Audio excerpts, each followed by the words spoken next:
Welcome to the Cup of Joe Wrestling Show. Cup of Joe Wrestling Show? With Joey Harris.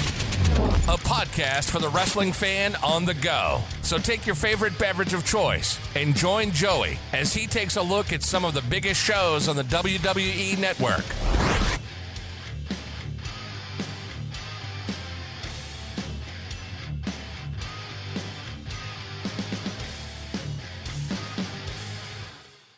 From makeshift studios deep in the heart of stately Maine Manor, this is the Cup of Joe Wrestling Show. I am your host, Joey Harris. Folks, how are you doing? I'm almost hesitant to ask because this has been quite a week, has it not? This past week, we've had a lot of people that were liked, trusted, and overall, we found out that they were not the people that we thought that they were. It's okay to feel betrayed, dejected, sad, angry, etc. What happened was and is not right and should not be tolerated. And if you're feeling any of these things, it's okay to walk away for a while, or if you walk away forever, I don't think anyone would begrudge you that or blame you for that. But if you need to just walk away, it's okay. Reach out to someone if you need to talk or just vent. And if you don't have anyone else, reach out to me. I will have my contact information at the end of the show. But for me, whenever something bad happens, it's always come back to wrestling. And when a part of wrestling isn't there or betrays you in some way, it's hard. Wrestling has also picked me up. And that's what I'm going to fall back on during this time. Today I am looking at the Chi-Town Rumble from the NWA and WCW. The Chi-Town Rumble pay-per-view took place on February the 20th, 1989 from the UIC Pavilion in Chicago, Illinois. There were 8,000 people in attendance. We go to our opening credits. Jim Ross and Magnum TA are your announcers for the evening and welcome us to the show. They run down the card for the night.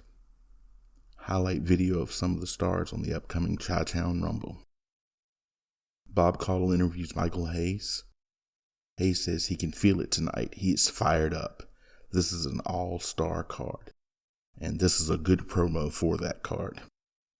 Michael Hayes versus Russian Assassin 1 with Paul Jones. So Paul Jones shows up again. Slow start.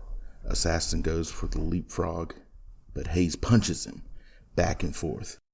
Hayes playing up to the crowd. Hayes working an armbar in between strutting and showing off. Sunset flip by Hayes, gets 2.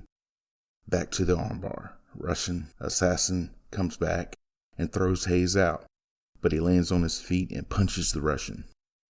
Hayes again opens up the armbar for happy hour. Assassin maintains the advantage. Russian sickle for a 2 count.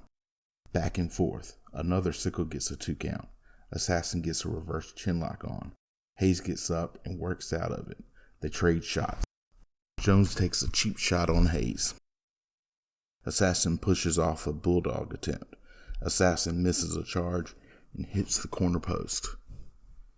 Hayes hits punches in the corner. Hayes hits the DDT for the win. Bob Caudle interviews Ricky Steamboat, who has Piece of Work Bonnie and Little Ricky with him. They're all dressed in white, and Steamboat says he's been waiting for this, and it's the moment of truth. Steamboat is just not a strong interview. Sting versus Butch Reed with Hiro Matsuda. They push each other to start. Sting hits an atomic drop. Sting is over with the crowd. Sting avoiding Reed. Jim Ross talks about Reed's athletic background in football and radio if you're drinking at home. Sting hits a drop kick that knocks Reed out. Back in, Sting gets a side headlock on. Ross makes a subtle dig at the Ultimate Warrior, saying Sting has surpassed the ability of his former tag partner. Reed goes outside for advice from Matsuda. Reed misses an elbow and Sting gets a wrist lock on. Lots of rest holds in this match. Sting gets thrown outside. Back in, Reed hits a double axe handle for a 2 count. Matsuda chokes Sting while Reed distracts referee Teddy Long. Reed gets a side headlock on. Sting fights back, but Reed wears him back down. Reed uses the ropes for leverage. Sting again fighting back as JR's mic cuts out momentarily. Reed puts his knees up as Sting goes for a splash. Sting comes back, but Reed throws him out. Reed hits a neck breaker, then puts on a rear chin lock. Sting hits a jaw breaker. Sting hits a clothesline. Sting in control. Sting tries for a sunset flip. Reed blocks it and sits down on Sting for a pinning predicament. Long sees Reed using the ropes and kicks his arm away, allowing Sting to follow through with the sunset flip and get the win. They continue to fight after the bell. Bob Caudle interviews Paulie Dangerously, who has Randy Rose and Jack Victory with him. Paulie says that he's throwing the game plan off. This is a cover, as Dennis Condrey has left the NWA. They then head to the ring. Bob Caudle interviews Jim Cornette and the Midnight Express. They were prepared for Dennis Condrey, but no matter who the opponents are, they plan to stay in the NWA. The original Midnight Express, Randy Rose and Jack Victory, and Paulie Dangerously versus the Midnight Express, Stan Lane and Bobby Eaton, and Jim Cornette. Loser of the fall leaves the NWA. Cornette wants Paulie to start. Lane and Rose start. Chain wrestling. Rose clotheslined outside.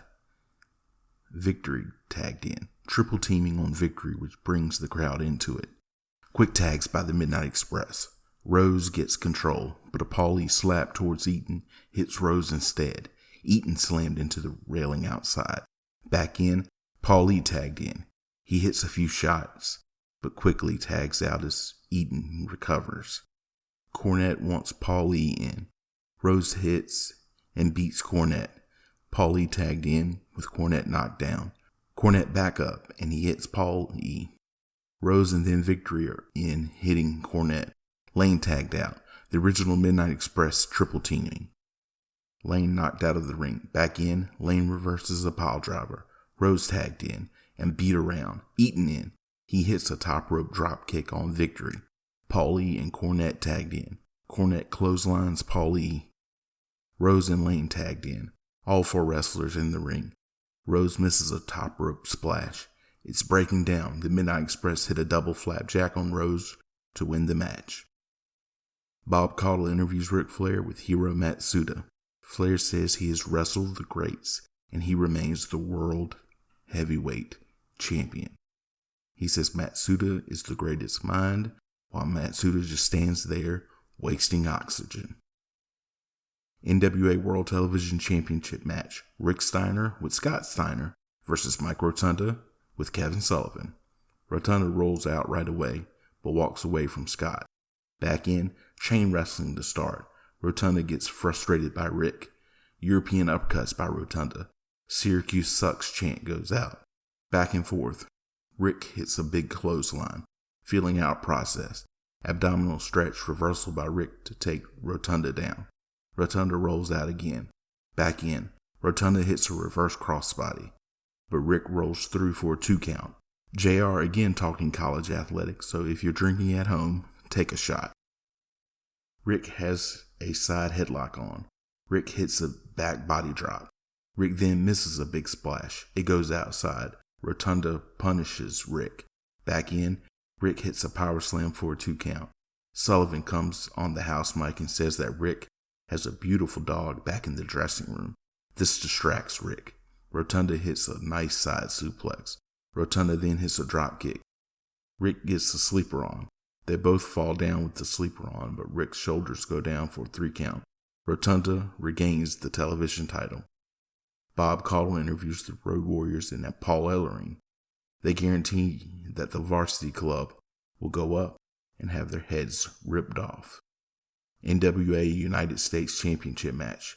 Barry Windham with Hiro Matsuda versus Lex Luger. Luger shows power moves early. Windham is making Luger look good. but Luger is working his butt off too. Luger hits a big power slam. Luger then misses a top rope move. They go out and brawl. Wyndham hits a suplex back in. Wyndham then takes over. Luger falls outside as a cut has opened over his eye. Wyndham accidentally hits the bolt of the ring post and his hand starts bleeding. He gets the claw on. Luger fights back. Wyndham goes for the superplex. He hits it. Wyndham then hits a belly-to-back suplex, but Luger gets his shoulder up before the 3 count. Back-to-back endings to championship matches. I don't know if this is a good look, but your new United States champion is Lex Luger. Wyndham attacks Luger after the announcement. He pile drives Luger onto the belt. Bob Caudle interviews Mike Rotunda. He says he had a plan and he got his belt back. Jim Ross and Magnum TA recap the night so far. NWA World Tag Team Championship match. The Road Warriors Hawk and Animal with Paul Ellering versus the Varsity Club. Steve Williams and Kevin Sullivan. Sullivan and Animal start. Sullivan goes up top, but Animal catches him and power slams him. Williams tagged in. He gets a power slam. Hawk tagged in. Williams rolls out. Jim Ross talks college sports again for those now drunk at home. Williams military presses Hawk, who then clotheslines Williams. Double clothesline from both Road Warriors. The Varsity Club double teaming Animal. They throw Animal out and Sullivan hits him with a chair. Williams gets a 2 count on Animal. Sullivan tagged in. The Varsity Club doing some quick tags. Hawk and Sullivan both tagged in, and Hawk hits a big power slam. Hawk and Williams brawl outside. Animal and Sullivan brawl inside. Williams pins Hawk. Animal pins Sullivan. The referee says that the Road Warriors win. Bob Caudle interviews Lex Luger. He says he has had one of the hardest matches of his career. Video recap of what led to the main event. We then go to our main event, the NWA World Heavyweight Championship match. Ric Flair with Hiro Matsuda versus Ricky Steamboat. Steamboat starts with a tackle. These two are so good together. Flair walks outside. Back in, they open up the chop house. Steamboat hits a drop kick and gets a side headlock on. More chops and a 2 count by Steamboat. Flair takes a brief walk, back and forth. Flair chopped outside as the crowd starts to get into it. Steamboat is then dragged out. Back in, Flair drops the knee onto Steamboat. Flair does his usual high rope spot, but actually hits it this time. But Steamboat rolls through it for a 2 count. Flair gets the figure 4 on. Referee catches Flair using the ropes for leverage and makes him break the hold. They go outside and chop. Steamboat suplex back in for a 2 count. Flair using the ropes for leverage. Then they make pin attempts. Steamboat bridges out of a pin attempt. Closed pin attempts. Steamboat hits a clothesline. Steamboat with a flying judo chop. He hits a crossbody, but referee Tommy Young goes down too. Teddy Long comes down to check on Tommy Young. Flair throws Steamboat out, but Steamboat holds on, climbs the turnbuckle, but misses the body press. Flair goes for the figure 4 again, but Steamboat catches him in an inside cradle, and referee Teddy Long counts the pin. You think maybe it's going to be one of those classic dusty finishes, but no. The crowd goes crazy when it's announced that we have a new NWA World Heavyweight Champion, Ricky Steamboat. Bob Caudle interviews Ricky Steamboat. He can't believe it. He is showered with champagne. He doesn't know what to say. He's going to be the champion for the people. They then sign off from Chicago. If you like the show, please leave a review in iTunes, Apple Podcasts, or your podcast platform of choice. There are a number of ways that you can contact me. You can follow the show's Twitter at cupofjoepod. You can email the show at cupofjoewrestlingshow@gmail.com. You can follow me on Facebook, Twitter, and Instagram. I am at the Joey Harris. Thank you for joining me this week. This is Joey Harris saying so long from Stately, Maine Manor. The Cup of Joe Wrestling Show is a production of Baby Kangaroo Media.